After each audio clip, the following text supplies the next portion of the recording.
Now obviously everybody has a light fixture in your house, and your light bulb screws into what they call a socket. Look closely at this socket, you can tell that it's old and worn out. And if you look on the back side, you can see that it's clearly dangerous. Go to change your bulb, you don't know any better to make sure that it's got power cut off. The bulb might be in there a little bit tight, you reach around it and grab it, that way you can turn that bulb out and you're going to get electrocuted. So always verify that the electricity is cut off to anything that you're working on with electricity. Now in this case, you can change the individual socket. You can buy these at your local Home Depot, Lowe's, at a variety of other locations. Certain ones will be different than others. You'll have plastic, porcelain, there's different screw holes in each one. It really depends on whatever it is that you're replacing. But luckily I'm someone who's been doing a lot of remodeling jobs as of late, and if I find a perfectly good light fixture, I'm not going to throw it out to the trash like everybody else does. Whenever you save little things like this, you never know when it's going to come in handy. Not only is the socket bad on this one, but the glass globe that goes on the outside is busted. So by the time you buy the globe and the socket for this, it's going to cost you quite a bit of money. And you might as well go ahead and upgrade the entire light fixture. But since this one didn't cost me nothing, I'm letting the customer know, and I'm going to hook them up with this one free of charge. After all, I don't have anything invested in it. They're going to pay me for the labor that I'm working. And that's going to go a long way with customers. If you're trying to build a customer base, saving them as much money while you can, when you can, is going to get you a call back in the future, even if it's something as simple as this. So let's go ahead and pull this light fixture down and get it replaced.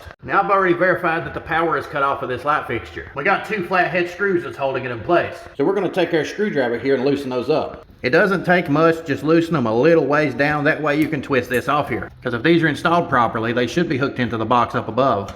Now we twist it in between those holes right there and let it hang down. You can clearly see that it's got a hot and neutral wire plus a ground. The ground itself is inside the box. The hot and neutral is wired up to the socket. Now a lot of times you might have a bunch of different wires up inside that box right there, and just because there's no power on this socket doesn't mean that there's not power on those wires. That's why it's always safe to carry a non-contact voltage tester with you. But in this case, we've only got two wires hooked up, the white and the black, and that's what we're pulling down here to undo. We'll go ahead and take these wire nuts off.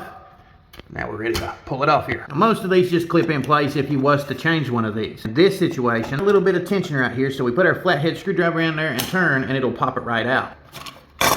You can see right there, and then you pull the wires out. So if we was to change the socket by itself, here's what it would look like. Now with this new one here, the wires have been cut where I cut it out of another house. So I'm going to take my CHANNELLOCK 968 wire strippers here and strip them down. Put them where I want them at, lock down on them, twist it back and forth a little bit, and then pull it out. There we go, that wire is stripped. Put our white on white or black on black and wire nutted them together. Once you do that, just pull on the wire a little bit, make sure they're not going to pop out so you know it's in there nice and tight. Push the wires back up in the box, and then figure out which four of these holes those two bolts are going to go in. Once you do that, you push them up on there, and then twist them in place, and then start tightening them down. Add our cover, and then tighten up these little set screws and test it out. And voila, it's been replaced.